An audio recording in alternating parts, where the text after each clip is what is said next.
Welcome back, ladies and gentlemen. That was a live transmission of the UN Security Council. We just heard the UN RWA chief giving his speech.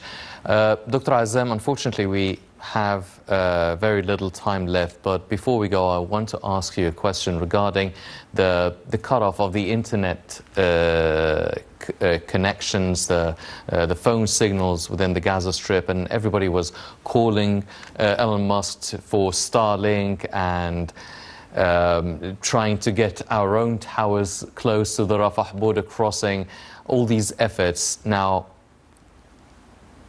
how can Israel actually do that? Or we know they have the keys for all of these things, but how effective can it be, and what is the prospect and the possibility and the feasibility of actually getting Starlink to have a connection for the Gaza Strip, and is it a practical thing, and how effective can it be?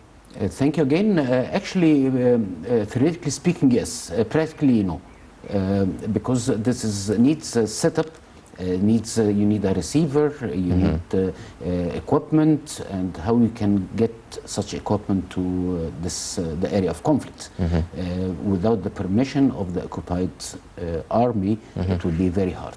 Actually, this happened in Ukraine, but actually the Department of Defense in the US contracted directly Elon Musk and Starlink, and they were able to supply Ukraine with many, it was undisclosed agreement. However, they supplied many stations and many equipment for Ukrainian to use such service. But however, without having the ability to enter such equipment into Gaza Strip, it will be very hard to have a practical solution for providing internet and voice and data services to the Palestinians over there.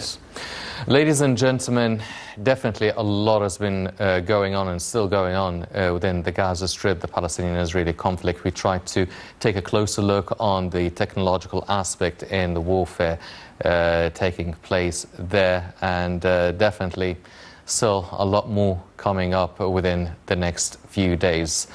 Unfortunately, that's all the time we have for this edition of the Daily Debate. But before we go, I'd like to thank my distinguished guest, Dr. Mohamed Azzam, the board member of the International Association of Management of Technology. Dr. Azzam, thank you very much for joining us this evening. Always a pleasure being with you. Our pleasure, sir. Ladies and gentlemen, please stay tuned for more coming up on NAD International. I'm Henny Saif. Thank you for joining us.